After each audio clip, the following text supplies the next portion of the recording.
Hey guys, tonight we're taking a slow, candlelit stroll through one of the darkest jobs in medieval history, being the executioner. You're standing in the town square, the stones damp under your bare feet, as villagers crowd around in anticipation. They're not here for a market fair or a miracle play. No, they're here for you. You're the star of the day's performance, cloaked in black face, half-shadowed hands, calloused from years of swinging axes and tying nooses. People pretend to look away in disgust, but they lean in closer, eyes gleaming with morbid curiosity. This isn't a job you choose. It's one that clings to your family name like a bloodstain. Once you take up the sword, or more often once your father did, you're stuck in this brutal lineage. Nobody shakes your hand. Your children can't marry into respectable families. You sit alone at church if you're even allowed inside. Yet somehow the town needs you. You do the work no one else will, and for that you're both feared and necessary.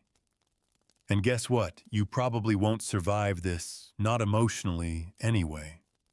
So before you get comfortable, take a moment to like the video and subscribe, but only if you genuinely enjoy what I do here. And let me know in the comments, where are you watching from and what time is it where you are? Now dim the lights, maybe turn on a fan for that soft background hum, and let's ease into tonight's journey together. You begin your morning not with a hearty breakfast, but with a visit to the sheriff or the magistrate, depending on the size of the town.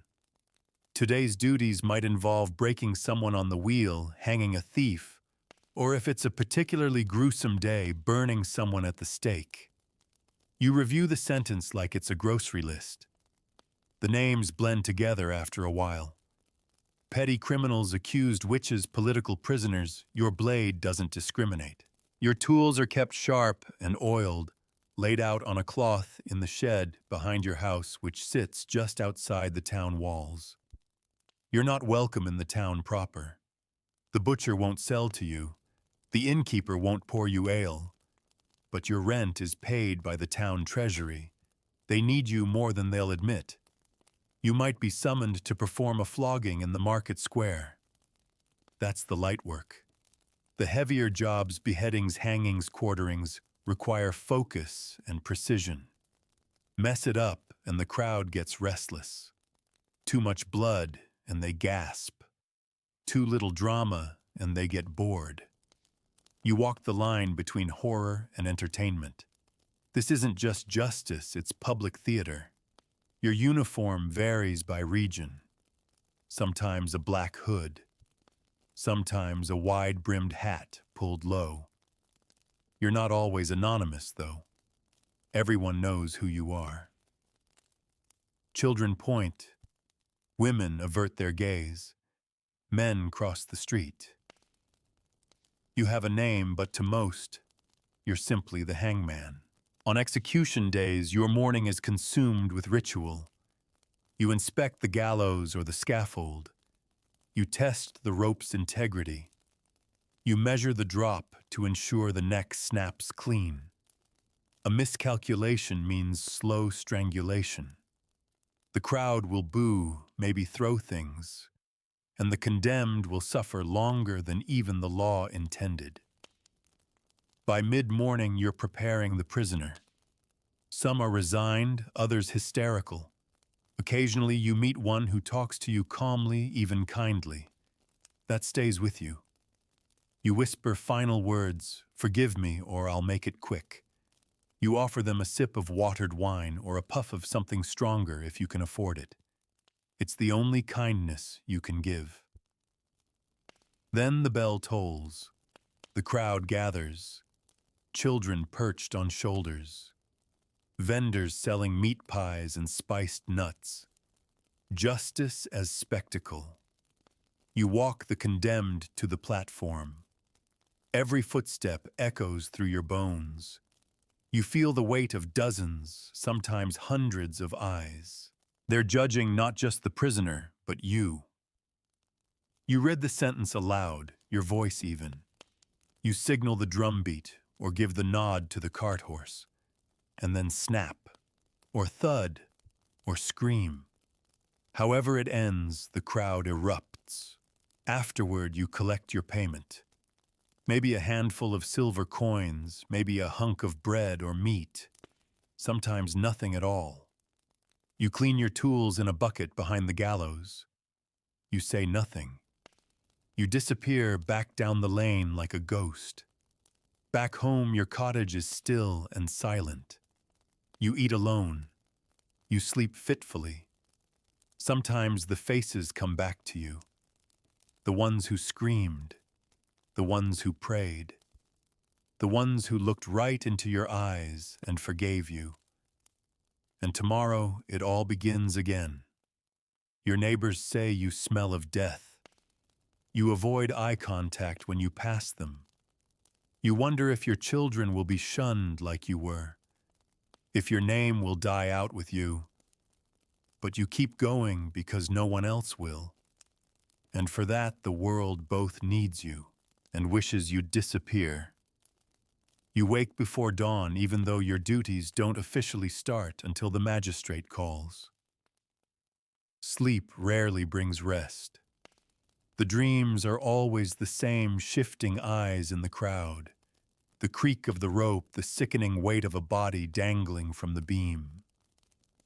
You rise slowly, your joints stiff not from age but from the heaviness of the life you've led.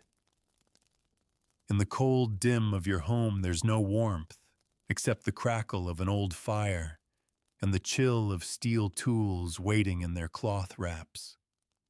You step outside into a foggy morning. The grass is wet beneath your boots, dew clinging like guilt you can't wash away. Beyond the fields, the town is beginning to stir. You hear the first clatter of carts, the rooster's cry, the faint murmur of women drawing water, and men splitting wood. But your world doesn't fully intersect with theirs. You live just close enough to smell their bread baking, but too far to be invited in. The summons arrives shortly after sunrise. A boy no older than 10 delivers the message. He stands awkwardly in your doorway, eyes flicking toward the axe leaning by the door. It's today, he says, and you don't need to ask what he means. You nod, and he runs off before you can thank him. They always run. You lay out your clothes with care. The black tunic, the leather apron, the gloves stained from past work. Every thread smells faintly of iron. Today is a hanging. A thief, they say.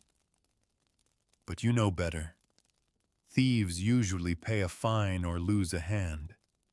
This one must have angered someone with power. When nobles want a message sent, they do it through you. At the gallows, the carpenter is finishing repairs. One of the crossbeams split during the last execution. It happens sometimes the wood weakens, the weather wears it down, and a body's weight proves too much. You test the ropes again, then examine the trap door. It must drop clean. A jammed mechanism is a disaster. You'd have to improvise. You've done it before. It's the worst kind of improvisation. As the hour draws near, the prisoner arrives under heavy guard. You recognize him, a man from the outskirts known for poaching. He walks with defiance, not fear, but his hands tremble. You see it even if no one else does. You escort him up the steps quietly. There's no cruelty in your tone, no barked orders, just routine. For you, this is all machinery ritual dressed in horror. The priest mutters last rites, and the crowd hushes. You always know who's come for justice and who's come for entertainment. Some people bring children eager to see blood and drama. Others stand solemn, arms crossed, disapproving of the act, but unable to look away. Then there are those who seem to enjoy it. They're the ones who haunt you. You slip the noose over the man's head. He doesn't flinch. You whisper again, "I'll make it quick." You mean it. You always mean it. With a signal, the lever is pulled. The trap door drops. The rope snaps tight. Silence. Then murmurs, "It was a clean drop. A swift death. You did your job well." But there's no applause. No praise. Just the sound of people moving on with their day. For them, this was 15 minutes of grim distraction. For you, it's another stain. You stay behind to help cut the body down. That part is less ceremonial. The corpse is removed like refuse, carted off to a pauper's grave, or hung in a cage if the sentence called for display. You often have to assist with that too, tying the limbs so they won't fall, preparing the body for rot in the wind, as a warning to others. You wonder what the condemned saw in their last moments. Did they look at you with hatred or with pity? You try not to think about it, but the eyes stay with you long after the scaffold is empty. Later that day, you're paid. A single coin handed off like a dirty secret. The magistrate doesn't look you in the eye. He thanks you, but it sounds hollow. There's no handshake, no record of gratitude, just the unspoken agreement that you'll be needed again soon. You walk home along the path most townsfolk avoid. A woman pulling a cart crosses herself when she sees you. A boy throws a rock and misses. A drunk yells something about damnation. None of it is new, none of it surprises you. Your house feels heavier today. The walls seem closer, the air thicker. You sit by the fire and pour yourself a drink, something strong, something that burns. You stare at the flickering flame, remembering not just today's execution, but all the others. The botched ones, the ones that begged, the ones that cursed, and the ones that said thank you. You have a family once, a wife who tried to stay but couldn't bear the stares and whispers. Children who grew up with a father they couldn't brag about. Some left. Some stayed but kept their distance. You don't blame them. The night comes early. Outside, the wind howls through the trees. Somewhere in town, music plays. Laughter echoes faintly across the fields. You watch the shadows on your walls and wonder if you'll ever be just a man again instead of a symbol, a necessity, a curse. You douse the light and lie on your back, staring at the dark ceiling. Tomorrow may be quiet. Or not. You never know. But one thing's for sure, no one ever dreams of growing up to be you. The next morning creeps in with a sky the color of soot. You stir before the first bird cries, your body trained by years of uneasy waking. Today, there's no official sentence on the schedule, no hangings, no beheadings, no burnings. But that doesn't mean you're free. Your role in the town extends far beyond swinging an axe or tying knots. You are the hand of the law in all its most visceral forms, and that includes punishments far more drawn out than death. You step outside and stretch under the weight of another gray day. The air carries the scent of dung-cold dew and wood smoke typical for the outskirts. You've learned to find comfort in the familiar unpleasantness.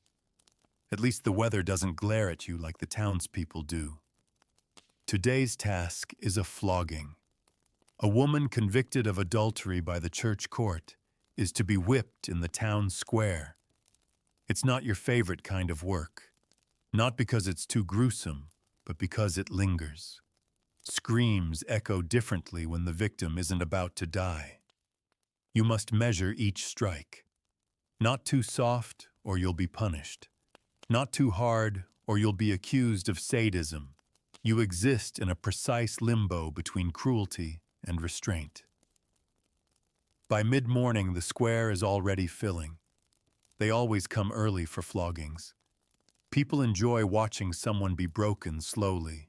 It's a terrible truth you've stopped trying to deny. The stocks are freshly cleaned. The post is ready, rope coiled nearby. You test the whip.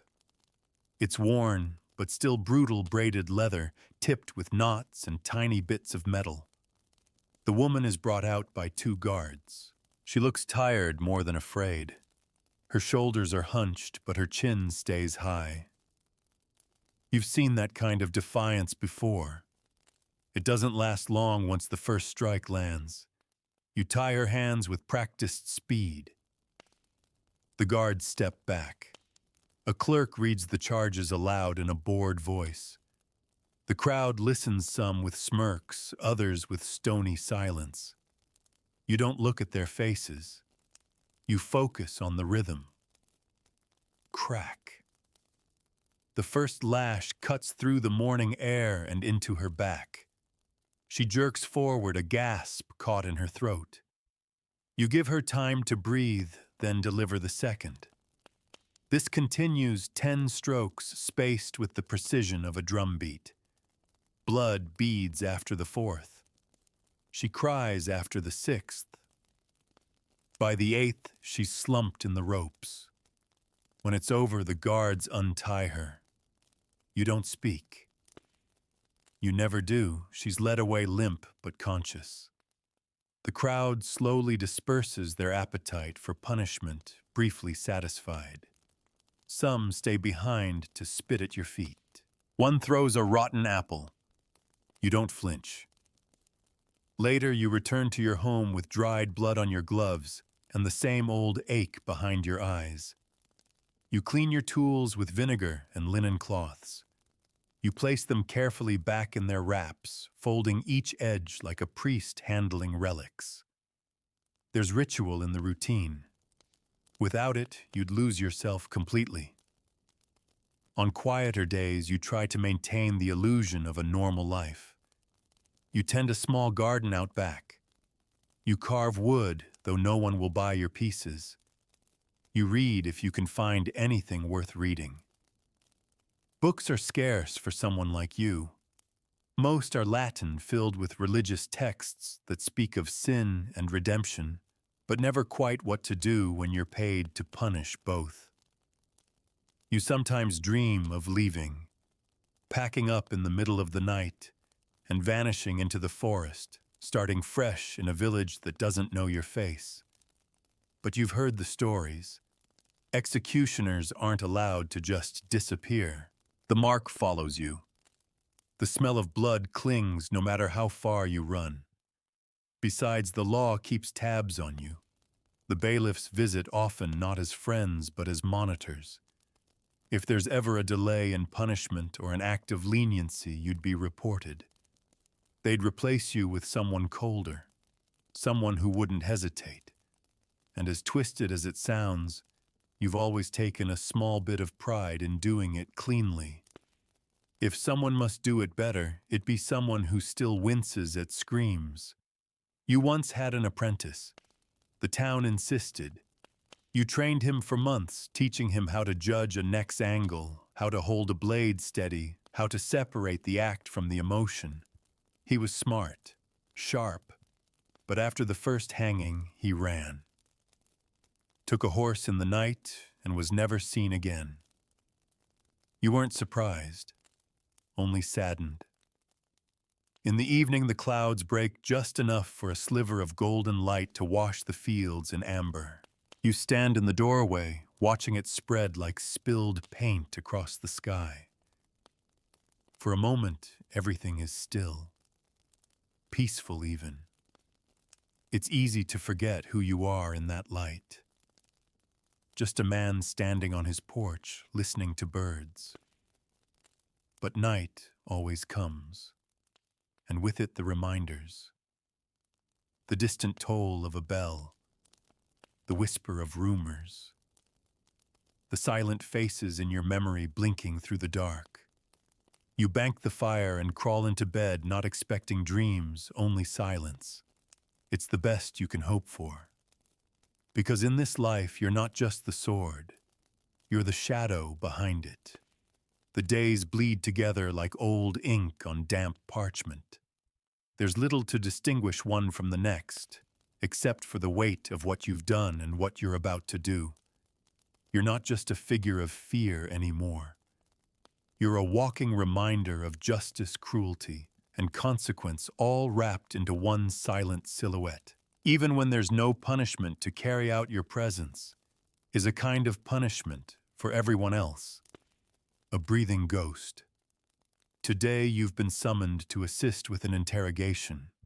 Not the kind done with questions and candles. The other kind.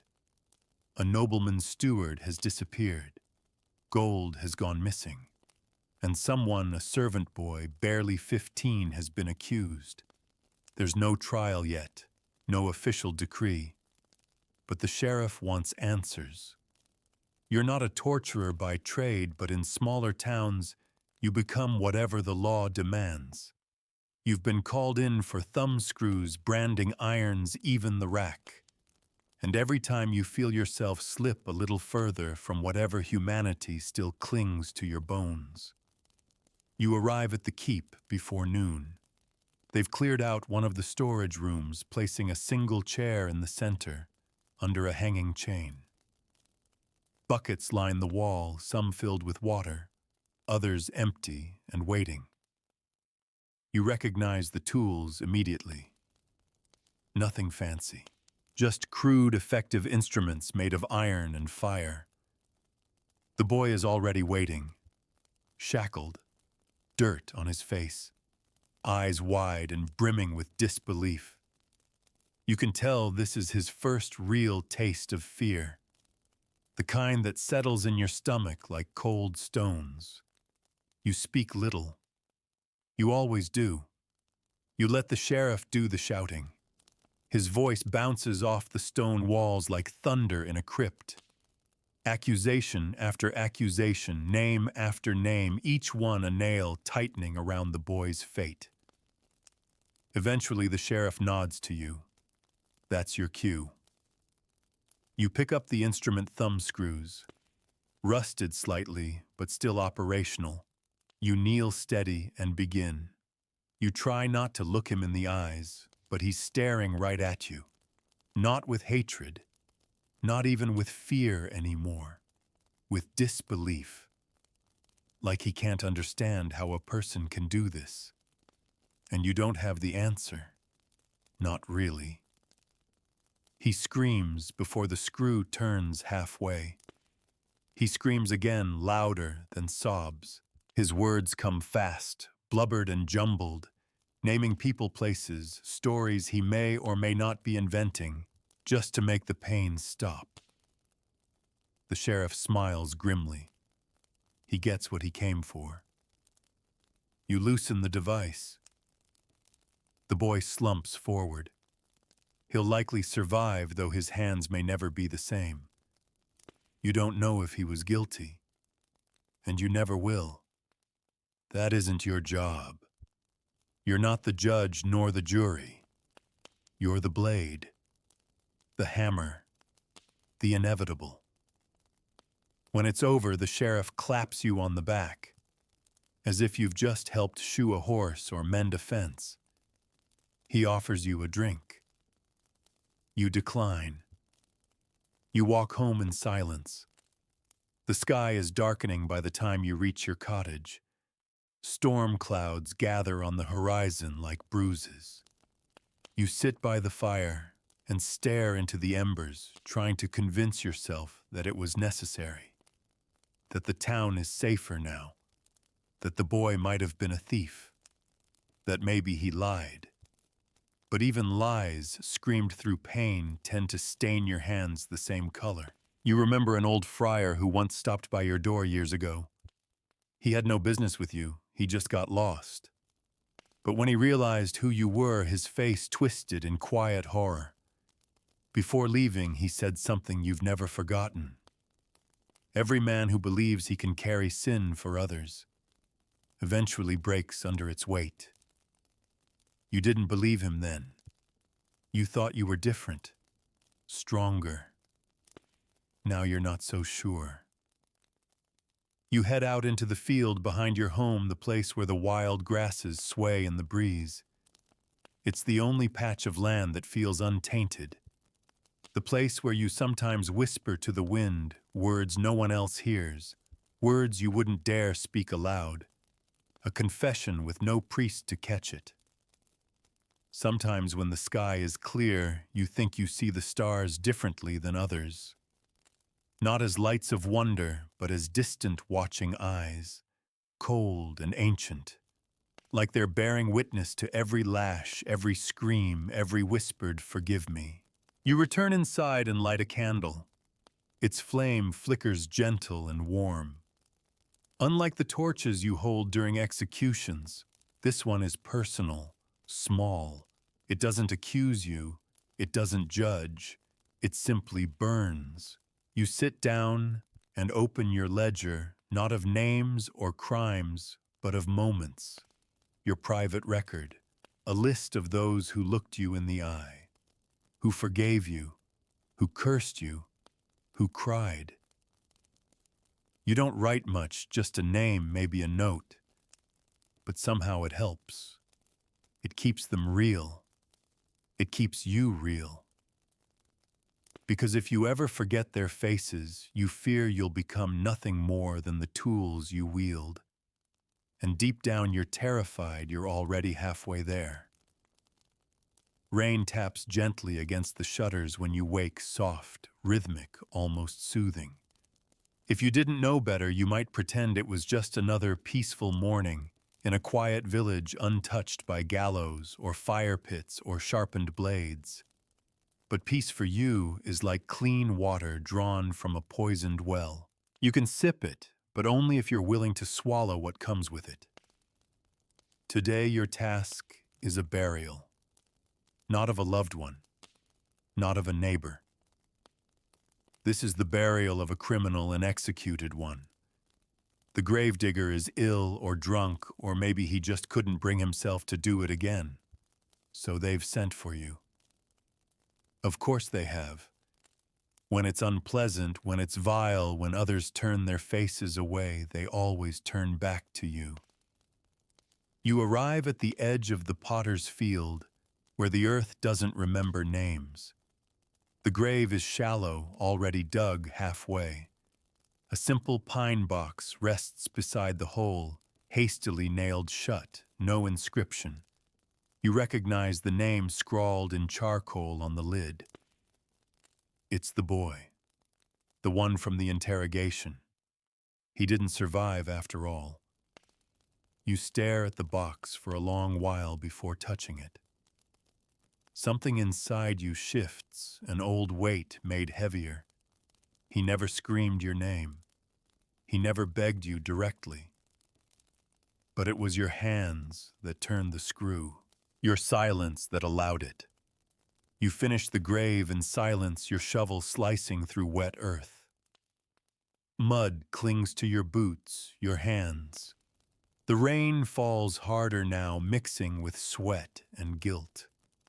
You lower the box alone, no prayers, no watchers, no tears. Just a single thud as it hits the bottom. You fill the grave slowly, methodically, each scoop of dirt a penance. When it's done, you press your palm against the damp mound. A moment of silence.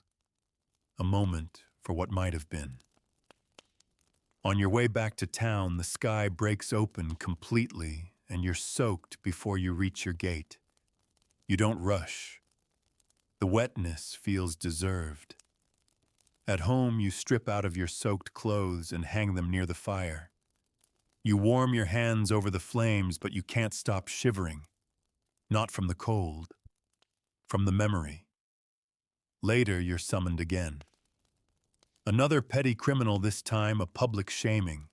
Stalks in the town square. You're to lock the man in and oversee the punishment. No whips today, no blades, just humiliation. It should feel lighter, easier, but it doesn't. You walk to the square and find the man already waiting, escorted by guards. He's older than most, maybe 50, with deep creases around his eyes and a look that suggests he's seen worse. He doesn't fight it, doesn't speak. Just places his head and hands through the wooden holes like someone clocking in for work. The crowd gathers quickly. They bring spoiled fruit scraps of meat dung from livestock. The first tomato hits squarely on the chest. The crowd laughs. Then another, and another. Before long, he's dripping filthy, bruised. Someone throws a stone that hits too hard and he winces. You raise a hand. Enough. The laughter fades a little. People grumble, but they step back. You see it in their eyes, they're disappointed. They wanted more. They always do. The guards retrieve the man an hour later, half unconscious. You help lift him out, your fingers brushing against his shoulder. He flinches from your touch. You don't blame him. Back at home, you wash your hands again. The water runs red from earlier cuts. Your knuckles are cracked, your fingernails caked with mud and grime. You scrub harder, but it never feels like enough. There's a knock at your door just before dusk. A child no older than 7 stands there holding a parcel. From my da, he says. Inside is bread, fresh, still warm. You blink in surprise. He said you did the right thing, the boy adds before turning and running into the fog. You stand there, parcel in hand, unsure what to feel. You want to believe it's gratitude, maybe even respect. But deep down it feels more like relief on their part. Relief that someone like you exists to do the dirty work so that they never have to. You eat the bread slowly that night, piece by piece, letting it settle in your empty stomach. It's the first kindness you've tasted in weeks, and yet it doesn't sit easily. Not when you know what it costs. Before sleep, you check your tools again, out of habit. The blades are clean, the ropes coiled, the torchwood dry. Ready for tomorrow. Because in this town, tomorrow always brings another name, another face, and you're always waiting. The sun rises behind a veil of mist, smearing golden streaks across the damp countryside. You sit on your porch with a steaming mug of weak ale. It's too early for anything stronger, but even water tastes metallic these days. The birds are chirping, oblivious to the kind of work that taints your boots and your soul. For a few heartbeats, you let yourself pretend you're just a farmer, maybe a cobbler, someone who earns their keep without the stain of screams. Then the bell tolls. You already know what it means.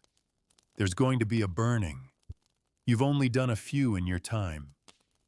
It's not a common punishment, not because it's mercifully rare, but because it takes planning.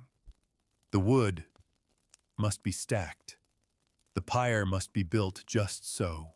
And the charges must be severe enough to warrant the spectacle. It's usually for heresy or for women accused of witchcraft. Today it's the latter. You don't know the details. You rarely do. All you've heard is whispers about a woman caught with herbs and bones, about strange noises from her cottage, about livestock miscarrying after she passed through a field. Enough for suspicion, enough for fire. When you arrive at the town square, preparations are already underway. A tall post stands at the center, bound with chains. Around it, a pile of kindling arranged in a ring, neat, symmetrical, obscene.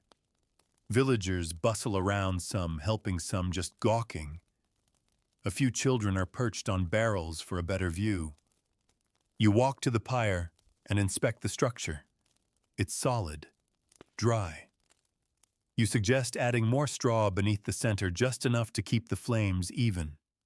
You're always careful, always exacting. A slow fire is torture. A fast one is mercy. If you can give anything in this job, it's that. The woman is brought forward just after noon. She walks calmly, escorted by 2 guards, and flanked by a priest, murmuring Latin too softly for anyone to care. Her dress is simple, her hands bound, her hair matted with sweat. But her eyes meet yours without blinking. She doesn't plead. She doesn't curse. She just watches.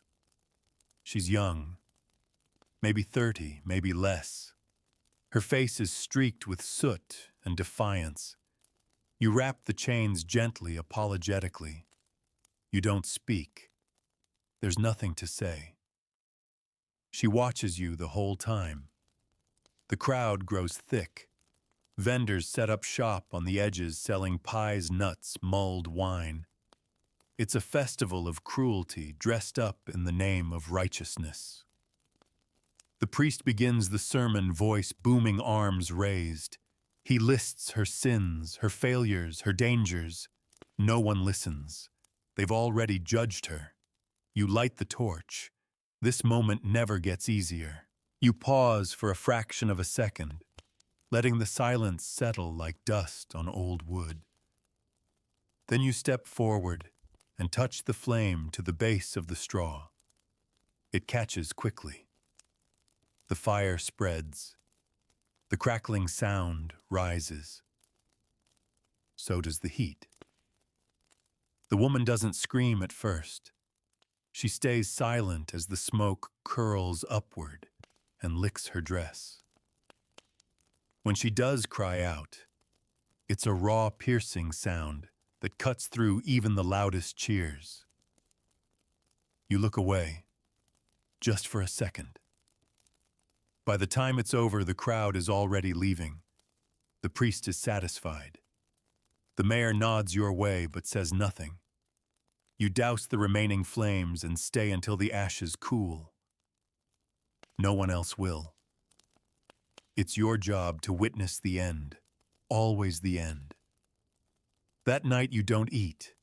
You don't even light a fire. You sit in the dark, the scent of smoke still clinging to your clothes, your skin, your soul.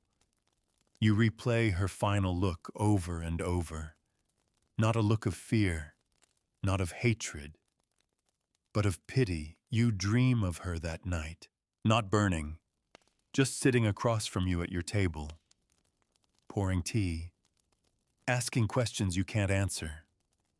When you wake, your throat is sore from holding back whatever was stuck there all night. The next day, the townsfolk carry on. Children play, women gossip, men drink and argue about crops. No one mentions the fire. No one says her name. But they look at you differently, as if you've crossed another line. As if you're not just the executioner anymore, but something worse. You check your ledger. Her name is the only one you write in that day. You don't write the charges. Just one word. Fire. And beside it, a single mark. She didn't look away. You spend the next few days in silence. No summons, no punishments, no bells tolling. It's not peace, just a pause, a lull between cruelties. You spend your mornings walking the edge of the woods behind your home where the trees grow thick and tall, their canopies muffling the world.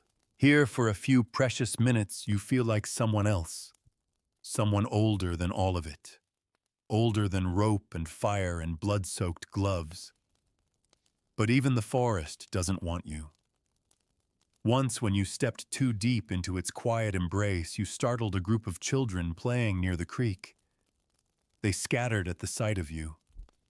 No screams, just silence and running, as if they'd seen the devil in boots.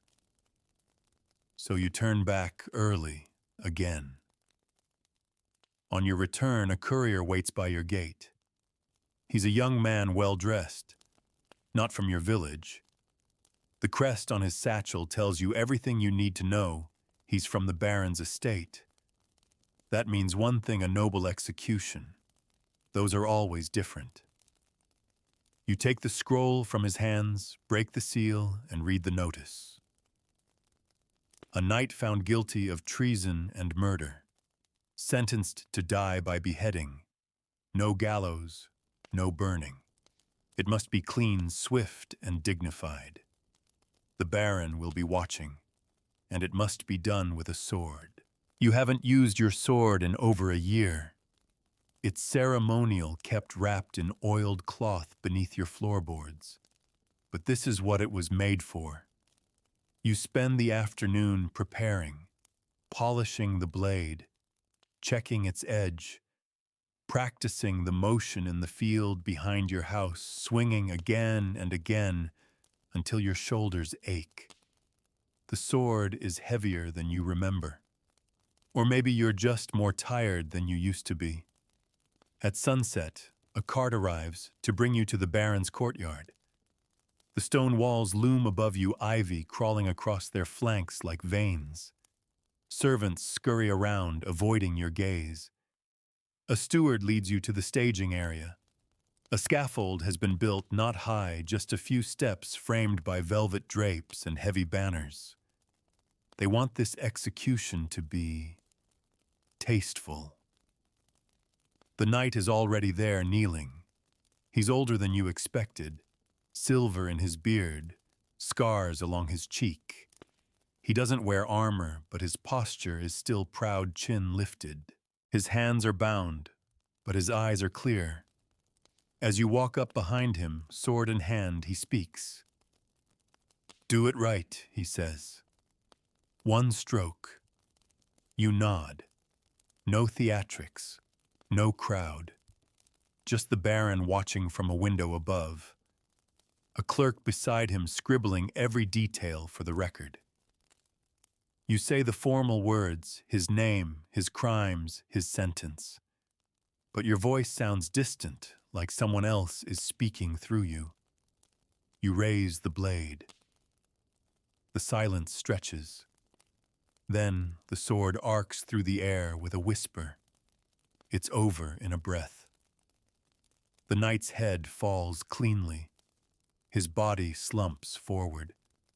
There's no blood spray, no cries, just the soft thud of a man who once fought wars, felled by one stroke in his own courtyard.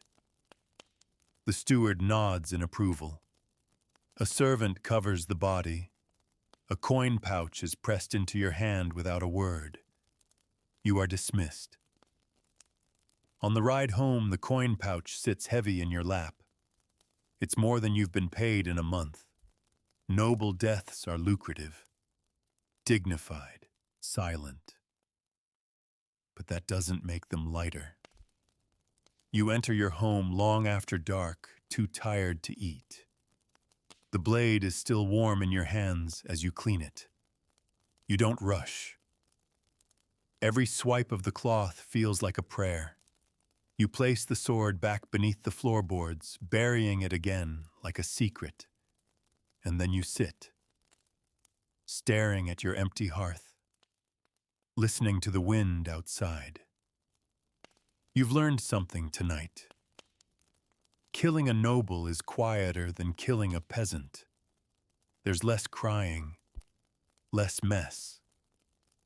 But the silence doesn't soothe you. It unnerves you. Because at least when they scream, you know they're still human. When they go quiet like the knight did, you start to wonder if maybe you're the only one left who feels anything at all. And that thought is colder than steel. The next morning greets you with a chill that seeps straight through your bones. The fire has burned out during the night, and your breath hangs in the air like a ghost. You light a fresh flame with shaking fingers and sit close, knees pulled to your chest, waiting for the warmth to return. But the warmth never really comes, not anymore. not after everything. There's a cold now that lives inside you, a frost no fire can thaw. Today is not an execution day. No summons, no tasks, but you still rise, still move through your morning routine. You sharpen your blades, inspect your ropes, rewrap the tools in oilcloth. There's no reason to do it, except that stopping might mean admitting how tired you really are.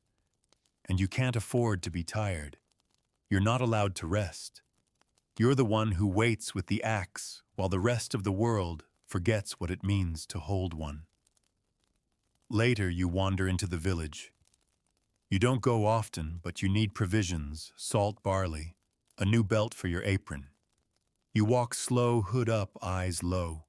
Still, the townspeople notice. They always do. The baker's wife steps behind her stall as you pass. A child whispers something to his friend, and both of them burst into laughter. A priest, robed in black and crimson, nods stiffly, but says nothing. It's not hate, not exactly. It's fear with nowhere to go. You're a necessary evil like the plague or bad harvests.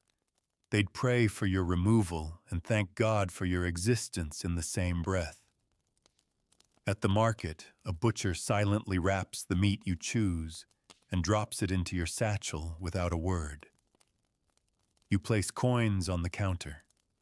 He doesn't touch them until you've walked away, as if the silver might burn him if handled too soon after passing through your hands. You don't argue. You don't speak. You've learned silence is safer than asking for kindness you'll never receive. On the way home, you pass the chapel. Its doors are open, warm candlelight flickering from within. You pause for a moment. You haven't stepped inside a church in years. They tolerate you, but only barely. You're not refused communion, but no one offers you bread or wine with anything resembling grace. Once a young friar asked you if your soul felt heavy. You told him yes. He never spoke to you again. Inside the chapel now, a sermon is being read. You listen from the doorway. The priest is speaking of mercy, of the weight of sin, of forgiveness. His voice is calm, practiced, filled with the easy certainty of someone who's never had to stain their own hands to preserve order. You wonder what he would do if faced with a screaming man tied to a post, if he would still believe in forgiveness when blood hit his shoes. You turn away before he finishes. At home, you sit by the window and watch the road. No carts, no visitors, just the same wind-swept trees and the same crows circling high above. You think about the people you've executed, how many had faith, how many looked to the sky in their final moments asking for something beyond your reach. Sometimes you wanted to believe they found it. Sometimes you wanted to believe it for yourself. Because if there's nothing after this, then what was the point? You open your ledger again. Today you don't add a name. You add a question. What happens to the man who kills because he's told to? You close the book and tuck it beneath your cot. That evening, a knock at the door. Another messenger. Another sealed note. You know before opening it what it means. An out-of-town judge is arriving. A special case. High profile. Public. You're being summoned not just as executioner, but as a symbol, a reminder. They want the people to see justice with their own eyes. You'll be expected to wear the full uniform this time, the black tunic, the hood, the gloves with the red cuffs. It's not for anonymity. It's for theater. The hood makes you look like death itself. That's the point. You light another candle and begin preparing. Tomorrow, you won't be a man. You'll be a mask. And they'll cheer the mask even as they flinch from the face beneath it. The day arrives heavy with haze, the air clinging to your skin like a warning. You dress slowly, deliberately, as if each layer of clothing seals away another sliver of the man you once were. The black tunic smells faintly of soot. The gloves creak as you flex your fingers. The hood, worn smooth around the edges from years of use, slides over your head like a curtain closing before the final act of a tragedy. You don't look at yourself in the mirror. Not anymore. Not when dressed like this. The cart arrives at sunrise, carrying guards with polished armor and grim expressions. They don't speak to you, just gesture. You climb aboard, your cloak billowing behind you like smoke. The ride is silent except for the clatter of wheels on stone and the distant hum of a town preparing for a show. Because that's what this is, a show. The judge has come from the capital. He wears crimson robes, gold rings on every finger, and a powdered wig that seems more concerned with ceremony than truth. The condemned is already bound, kneeling in the center of a raised platform in the square. He's no petty thief, no peasant accused of heresy. He's a merchant, wealthy and influential, accused of sedition, of trying to undermine the crown's tax edicts. A dangerous game, and now a fatal one. The crowd is massive. People have poured in from nearby villages, pushing and whispering, craning for a view. Some have climbed onto carts. Others balance children on shoulders. Banners flutter in the breeze. A man is selling honey-roasted nuts as if it were a holiday. But there's an edge to the air, restlessness, excitement mixed with fear. When you step onto the platform, the hush is immediate. Every eye turns to you. It's not reverence. It's not even horror. It's something deeper, primitive recognition. They see the black cloak, the hood, the glint of steel at your hip, and they know. In this moment, you are not flesh and blood. You are the law's last breath. The final word, the consequence that no prayer can reverse. The judge reads the charges with slow, deliberate cadence. He speaks of treason, of destabilization, of enemies within. He gestures to you without looking. The cue is given. You approach the condemned. He's shaking, not sobbing, not begging, just trembling. He tries to speak, but the words catch in his throat. You nod once, not out of sympathy, but out of something older, a ritual of acknowledgement. You both know what comes next. He places his head on the block. You draw your sword. The crowd holds its breath. One clean stroke. You've practiced the weight, calculated the arc. It's muscle memory now, surgical, swift. The blade finds its mark, gasps, then silence. Then, as always, the buzz of life resuming. Someone claps. Others don't know what to do. The judge bows stiffly. The guards remove the body blood soaking into the wood beneath your feet.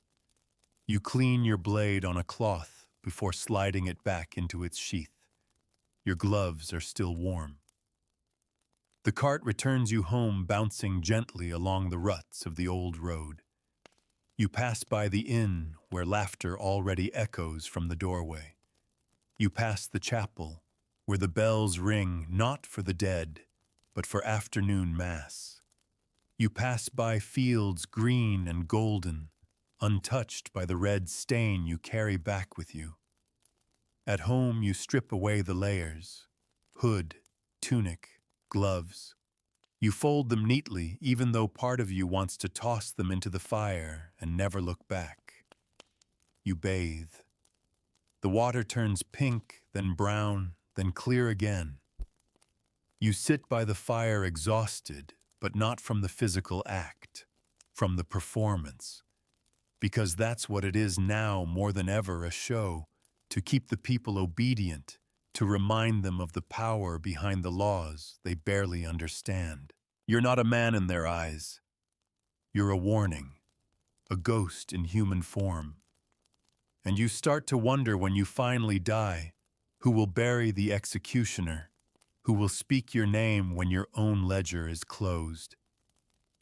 You look toward the wall where your ledger rests. Tonight you don't write a name, you write a sentence. The crowd clapped, and I flinched. The next few days are unusually quiet. No notes nailed to your door, no messengers galloping in at sunrise. The town feels paused, as though it too is catching its breath after the execution. Sometimes this happens, a kind of collective exhale. For a short while, the people walk more softly, speak more cautiously, as if afraid their own names might be next. You spend your time doing repairs around the house. The fence needs mending, the roof has a loose tile. You dig in the garden, planting winter vegetables with your bare hands, the dirt surprisingly comforting. No one comes to speak to you, not even to deliver supplies, but you don't mind. Solitude is the one companion that never recoils. On the third day, the priest pays a visit. He doesn't knock. He simply appears near the gate holding a bundle of candles and a flask of watered wine. He's young, newly ordained, probably still full of idealism and half-remembered Latin prayers. You see the hesitation in his step, the slight stutter when he greets you. For All Souls' Day, he says, offering the candles, to honor the dead. Even those we condemn. You take the candles and nod, grateful for the gesture. It's more than most will ever give you. He lingers awkwardly, eyes flitting to the sword that rests against your doorway. Do you ever pray for them? He asks. You don't answer. Not out of rudeness, but because you're not sure anymore. He leaves a few coins near the gate before walking off, muttering a benediction as he disappears into the fog. The candles sit heavy in your hand. You take one inside and light it on the mantel. Its flame dances gently, oblivious to the memories it illuminates. That night, your dreams return. But this time you're not the executioner. You're the condemned. You stand at the scaffold, bareheaded, hands bound. A crowd jeers from the shadows. The priest reads your sentence, voice thunderous and hollow. The blade swings toward you, but you wake before it falls. Your hands are shaking. You sit up and breathe deeply, wiping the sweat from your neck. Morning arrives wrapped in frost. You step outside the ground, crisp beneath your boots, and make your way toward the field where your past has been quietly accumulating. You dig a small hole near the edge of the woods and place the remaining candles inside one for every face you still remember. No names, no words, just flame and earth. It's not absolution, it's not even atonement, but it's something. When you return home, a note is waiting. It's been nailed to your door with a rusted iron tack. The handwriting is unfamiliar, looped and neat with a strange formality to the ink strokes. You peel it free and read, "A foreign nobleman has been taken into custody. A heretic and known blasphemer. His execution is to be public, and you are to perform it at the cathedral square.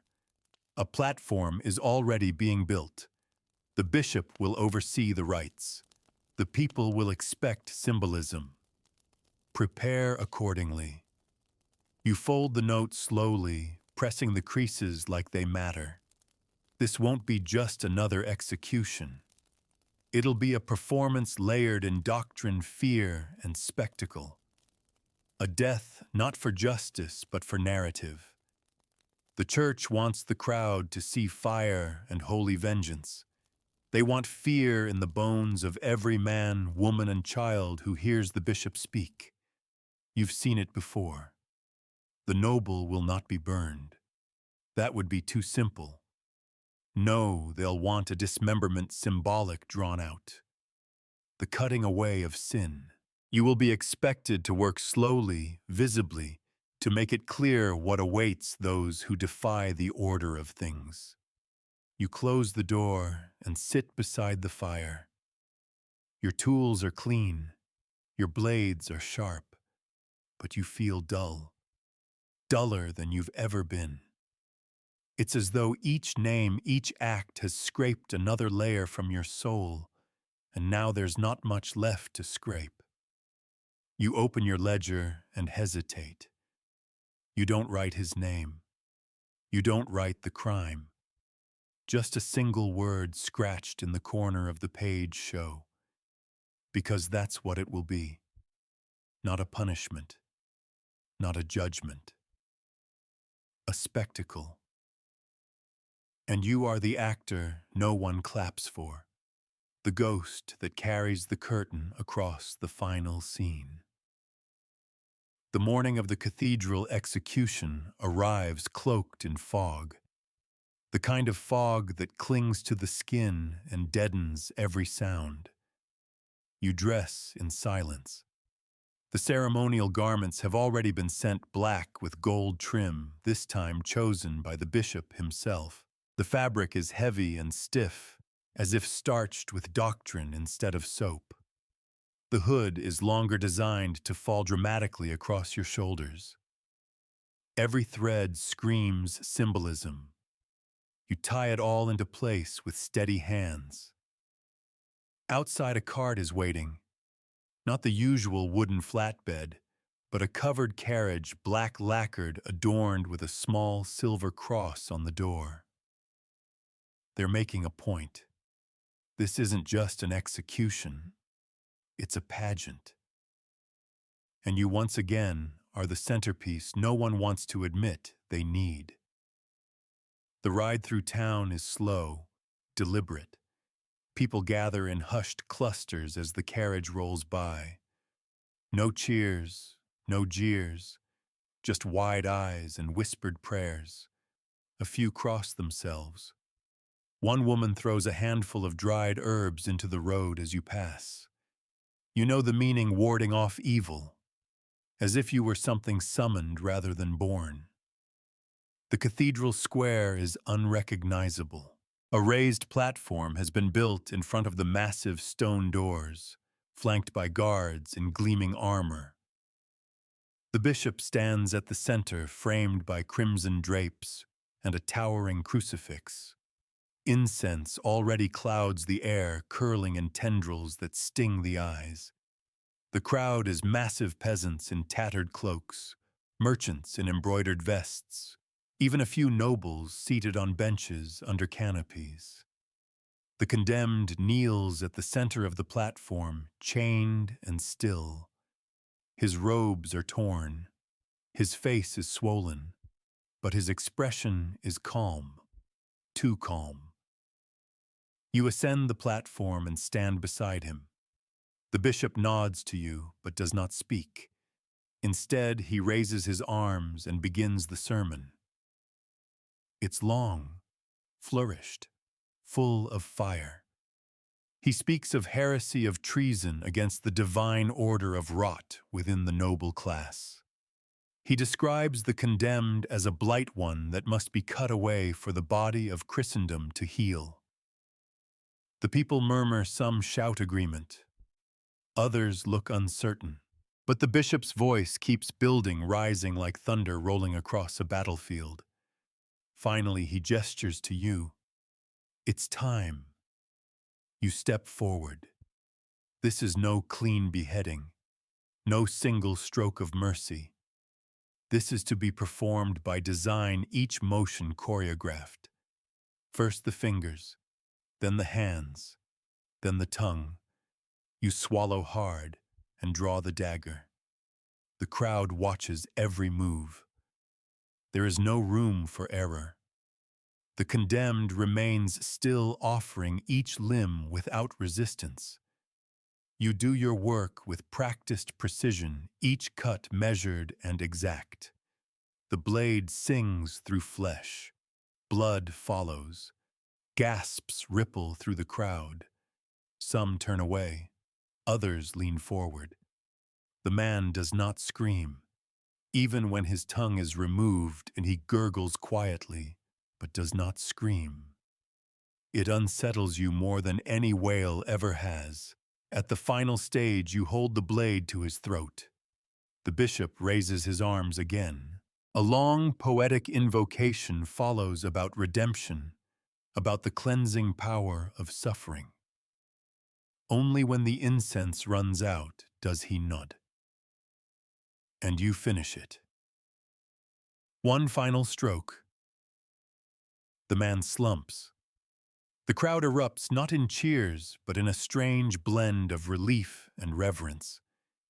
They believe they've witnessed something holy, a spiritual excision, a public saving.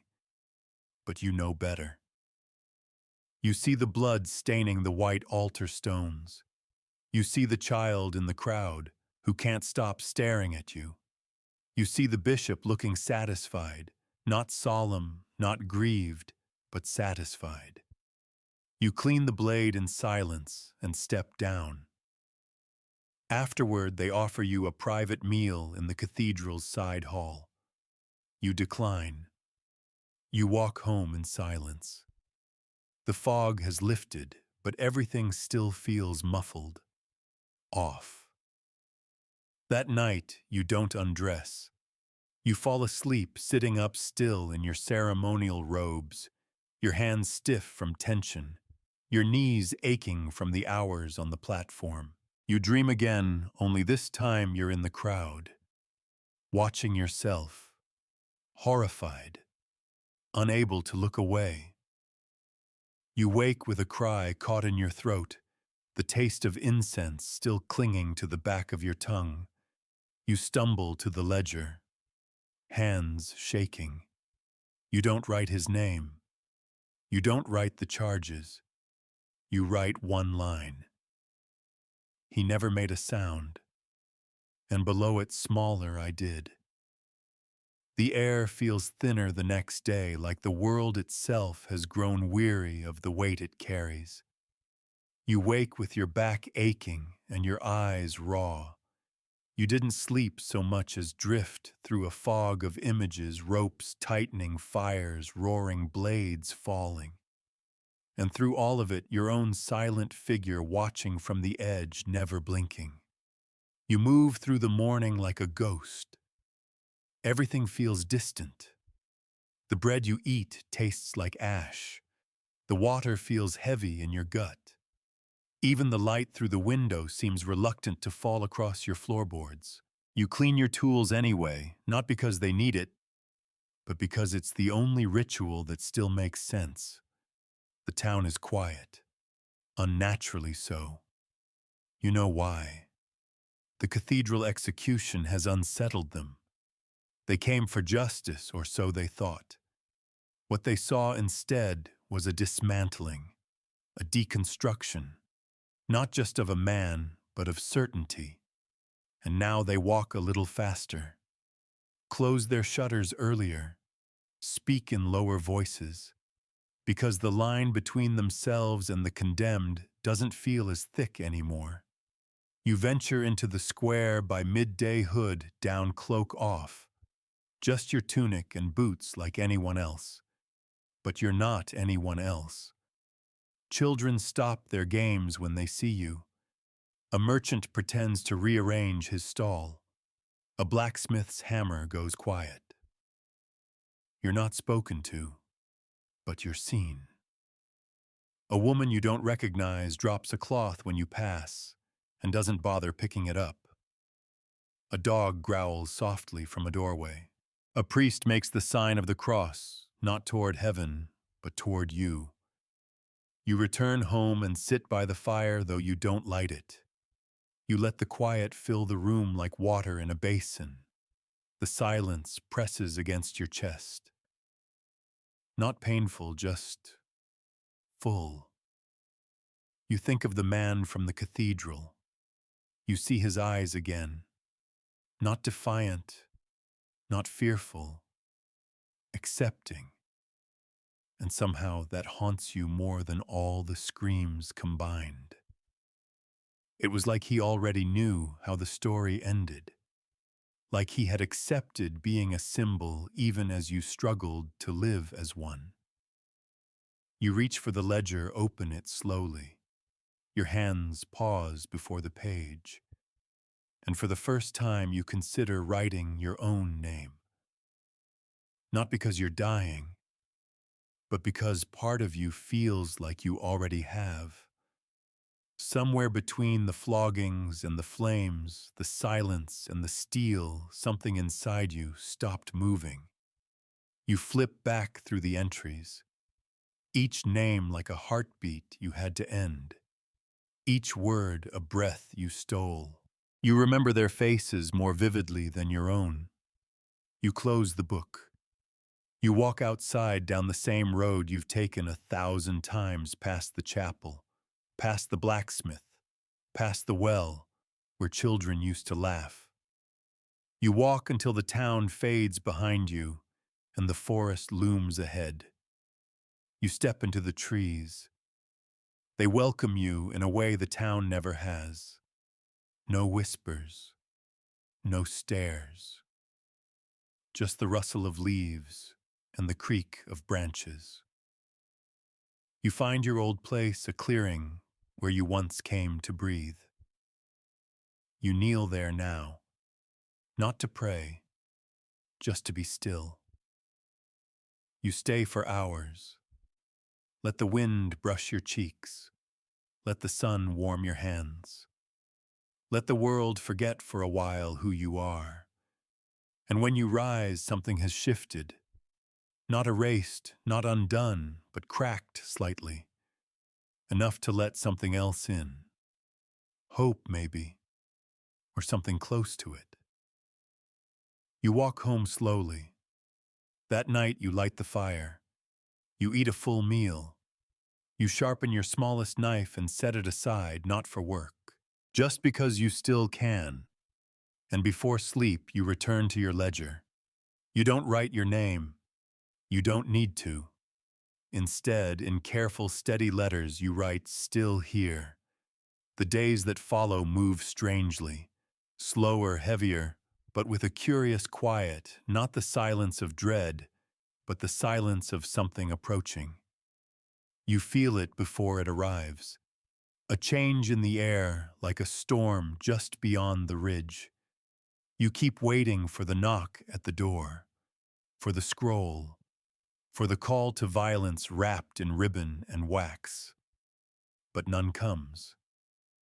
Instead, you're summoned to speak. That alone is enough to make you pause. The mayor's steward arrives just past sunrise. He doesn't bring a sentence or a prisoner or a rope. Just a request. The town council wants to meet with you. Not to condemn, not to assign punishment, but to ask for advice. That's a first. You dress simply, leave your tools behind, and walk to the hall at the center of town. It's a place you've never entered. You've stood outside, it waited near it, seen its windows filled with firelight while verdicts were debated. But this time the doors open for you. Inside, the air smells of parchment and oil. The councilmen sit in a wide circle, gray-bearded, slow-moving faces furrowed with doubt. The mayor, a thin man with watery eyes, greets you with a nod and gestures to the chair at the center. You sit unsure if you're being tried or consulted. They speak slowly, as if weighing each word. There's unrest, they say. Tensions between the villages. Accusations of sorcery. bandits striking outposts, rumors of rebellion. People are afraid. And when people are afraid, they look for symbols. That's where you come in. They want to use your image, the executioner, as a presence that maintains order. They speak of processions, of public speeches, of you standing at the back in full black attire, not swinging an axe, just existing, reminding. You say nothing at first, because you know what this is. They want to wield you like a banner, like a warning, but not a person. You ask finally, will there be trials? The mayor hesitates. Of course, he says. When needed. You look around the room at the men who've ordered you to take lives without blinking, who've whispered names over wine, who've never held a blade but always demanded one be swung. You nod slowly. You don't say yes. You don't say no. You rise, cloak shifting as you turn. As you walk out, their voices pick up again, quiet and anxious like buzzards over fresh meat. Back home, you stand by your tools. You run your fingers along the edges of the axe, the coil of rope, the hilt of the ceremonial sword. Each one a chapter in a book you never wanted to write. Each one humming with the weight of lives ended and stories erased. You think about the request, and for the first time in years, you wonder if you have the right to refuse. Not out of rebellion, but out of choice. Because maybe that's all you have left, the choice to say no. That evening you light one of the priest's candles again. It flickers in the corner of the room while you write in the ledger. Not a name, not a sentence, just this. They don't want me to kill today. They want me to stand, to be seen, to remind. Am I still the blade if I never fall? And below that you scribble something quickly before you can second guess it. What they fear is not what I do. It's that I'm willing to do it. You close the book softly, like laying down a burden for just one night, and for once you sleep without dreaming. The following week unfolds like a strange, silent play, where you're both the actor and the prop. The council's plan has taken root. Word spreads that the executioner will appear in the square not to punish, but to observe. Just stand. Just be present. As if your very shadow is enough to straighten spines and tighten tongues. And so for 3 days in a row, you do exactly that. You rise early, dress in the ceremonial garb, hood-lowered blade sheathed, and walk into the heart of town. There's no platform, no scaffold, no blood. Just a chair set near the edge of the square, positioned so you face the people but remain slightly apart. Always slightly apart. You sit, and the people notice. The chatter hushes. The pace of carts slows. Children stop mid-play, glancing over their shoulders. Some merchants bow awkwardly. Others avoid eye contact altogether. And yet no one speaks to you. You're not human in their eyes. You're a presence. You sit for hours. You watch the day move. Watch chickens peck the ground. Watch old men argue over cider prices. Watch a young girl tug her mother's sleeve and ask, "Why is he here if no one is dying?" You don't hear the mother's answer, but you watch her pull the girl away. By the third day, something shifts, not in them, in you. You start to feel the weight of your silence differently. It's not just distance, it's power. You could stand up, walk forward, and with a single motion unmake someone's world. They know it. You know it, and that knowing sits heavy on your shoulders. After your final appearance, the steward delivers a small pouch of coin, a gesture of thanks, or payment for presence more than action. You take it. You always do, but this time the weight of the coin feels different, hollow, like a bell with no clapper. That night you walk past your tools without touching them. The blades are sharp as always. The ropes are neatly coiled. But you don't look at them with duty. You look at them with doubt. Because now the town wants the image of justice, not the act. They want fear without the blood. They want memory without consequence. And you begin to wonder if your silence has become its own kind of sentence. If sitting still, cloaked and hooded, is just another form of execution this time of yourself. You pull out the ledger flip to a fresh page. This time you write not a name, not a phrase, but a question. If I do nothing, and they tremble anyway, is that power or poison? You stare at the words. Then, underneath, smaller, almost a whisper, and what becomes of the executioner when the blade goes dull, not from use, but from neglect, the fire crackles beside you. The room feels fuller somehow, as if your thoughts have taken form and now sit with you waiting for answers you don't have. You sleep uneasily, not from dreams, but from the absence of them. It's like your mind, too, is holding its breath. The end begins quietly. No announcement, no messenger, no knock at the door. Just the growing sense that something is done. There are no executions scheduled, no punishments whispered through cracked windows, no scrolls bearing names. The tools sit untouched by the hearth, clean and sharp, but no longer needed. You pass them often now without even looking. They've become ornaments, relics of a past that never asked your permission before burying itself into your bones.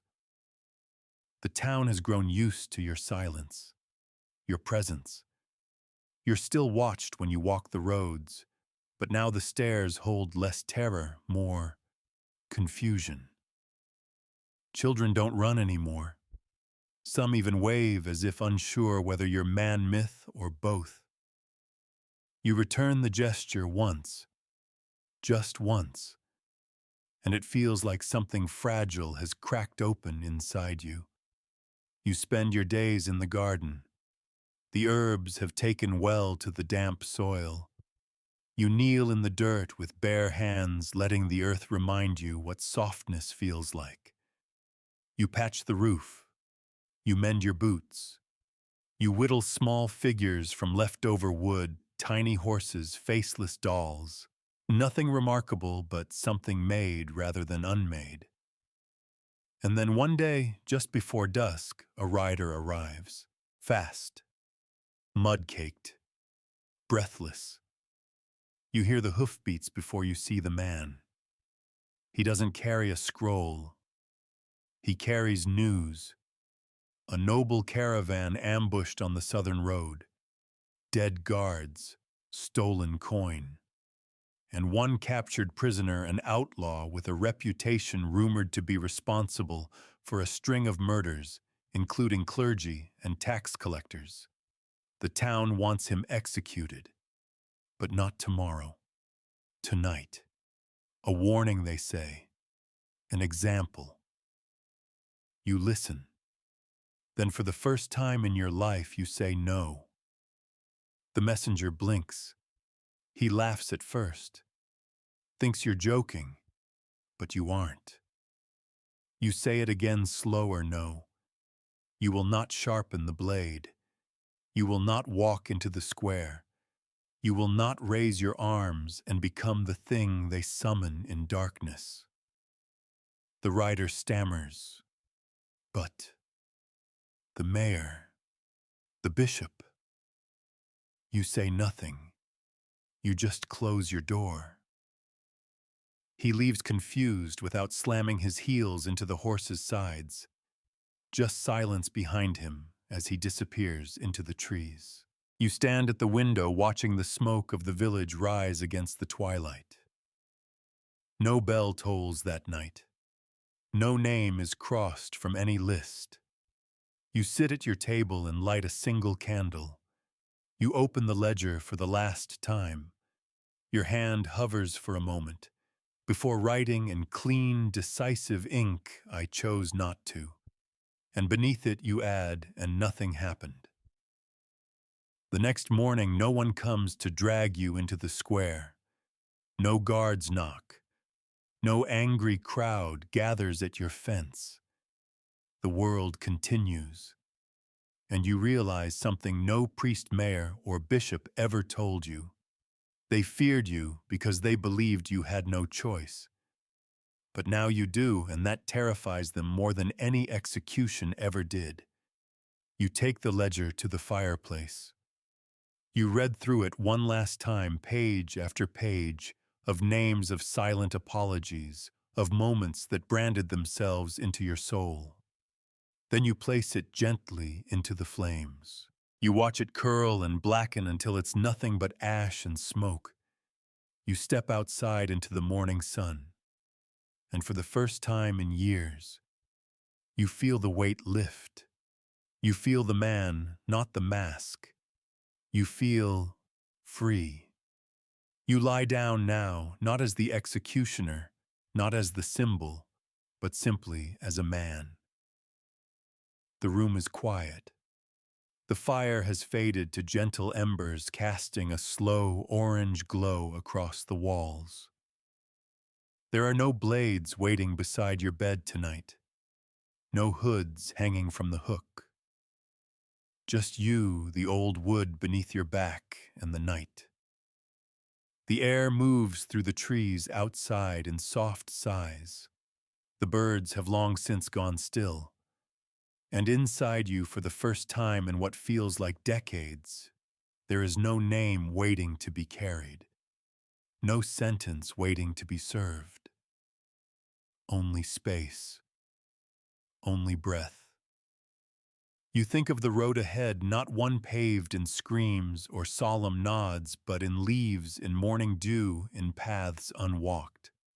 You don't know where it leads, but now you're allowed to wonder. Let your breath settle. Let your hands unclench. You are not what they made you. You are not what they feared. You are the silence after the final swing. You are the moment between the last word and the first step home. Sleep now.